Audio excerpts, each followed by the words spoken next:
he's a literal cliche, man. I want some nasty. Are we having fun yet? As you guys know, I absolutely love film, okay? I might watch a movie a day. So I am a big film buff. And I have to say, Malaki Branham reminds me of a 1990s basketball film. He is so cliche, it's ridiculous. But you know what? It's also pretty awesome. So we're going to read through this. And I already talked about this article before, but I did not talk about this section of it, in which they're basically talking about his life from when he was in 5th grade all the way up to college, and just how much he had to actually work on, because a lot of players, they're pretty decent middle school, high school, and then going into college. But apparently Malaki Branham was absolute trash, like garbage. Okay, so let's go ahead and read through here and see what he had to work on as a player, and it really shows just how hardworking he is. And the way that this ends, guys, it's a literal movie. I promise, it's a literal movie. All right, let's go ahead and read through. All right, neither party sugarcoats it their early time together, and this is talking about Branham and his trainer Dawson. They both agree he wasn't very good. He had more potential than most because of his frame, and that's about it. But he lacked skill at a young age. As Dawson put it, his trainer, he was just long. It was a lot of work to be done. Initially, he couldn't dribble either and played mostly in the post, so they worked on him becoming a big guard. So he couldn't even dribble, dog. So moving on. Now, this what I found interesting. So this was basically the scouting report on Branham really early, and it was very simple, as they put it. Let him shoot, don't let him drive, prevent him from going to his right, and make him mad. Jeez, he was trash. He's a perfectionist, so if he don't get anything right perfect, he's still this way, then he gets really upset with himself. Like, all right, he's trying to be perfect every single time.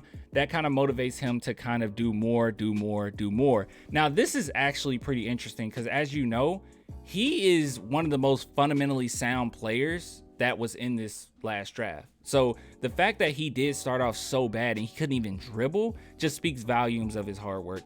But here we go. That perfectionism, he says, stays with him to this day. People who know him still tell him that when he gets down on himself is very noticeable on the court, because he's always smiling. His mother says he gets it from her. She remembers tearing through dozens of sheets of paper, trying to write something correctly. And now she's imploring, excuse me, that her son understands that not everything will go according to plan. If we was all perfect, this is what she says. If we was all perfect, then we'd all be millionaires living in mansions. I'm sorry, I butchered this saying. Also, millionaires in mansions aren't perfect. I don't like that quote. That's kind of dumb. All right, let's move on. I'm just kidding. All right, head coach Holtman tells Branham it's a good thing to be driven for perfection because it helps push him.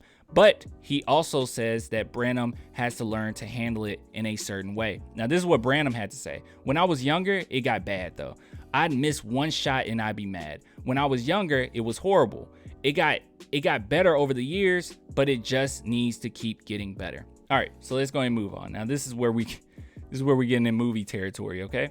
His desire to do everything perfectly never got to the point where it sidetracked Branham and made him question whether he wanted to hoop. He continuously showed up. Just about every day after school, he'd be there with Dawson. By the time he reached 7th grade, basketball became a lot more serious to Branham. Part of that focus came from his uncle Lawrence, who at the time left Tennessee and arrived in Ohio. Working after school with Dawson became more of a year-round thing, and they'd also had some morning and evening sessions. Along the way, Dawson learned that challenging Branham was important, even if he had to kick him out of the gym on a couple of occasions, because more often than not, he'd respond by exceeding what was asked of him. So when Branham told Dawson in 7th grade that he hoped to dunk in middle school, Dawson responded by saying that he had to have an in-game slam by the end of his 8th grade season at Ridgeview Middle School. If not, Branham, who Dawson says had no bounce, he was trash, guys, when he was younger, would owe him 100 sprints. Oh my God. Now, this is where we get a little nutty, okay? Calf raises became a regular occurrence.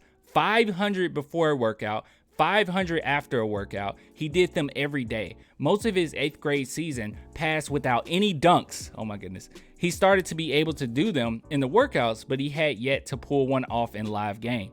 Then came the last game of the year. Branham remembers his team was losing with a couple minutes left when he stole the ball, ran down the court with a defender chasing him, and rolls off his right foot with the ball cupped in his left hand.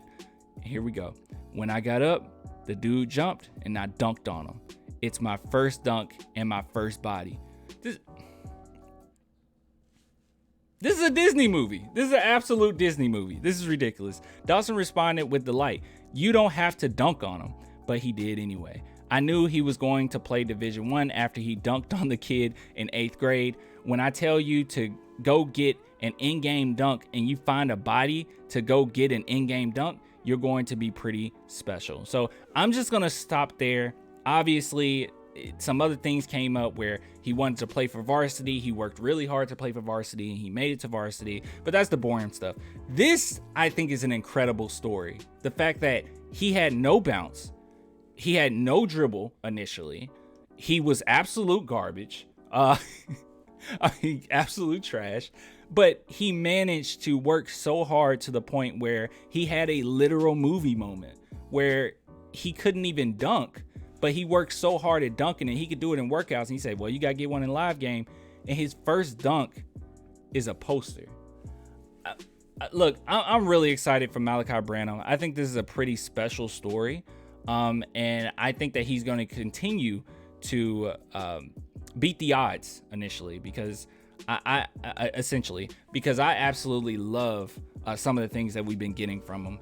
And I've already talked about this too, but man, oh man, is he humble. He fits right in with the San Antonio Spurs. And Popovich, he's going to hold you accountable, but this is going to be one of those players, just like how Pop used to always talk about Kawhi, how he's like a gym rat and he just absolutely love him. I really do believe that Malaki Branham is going to be an absolute gym rat.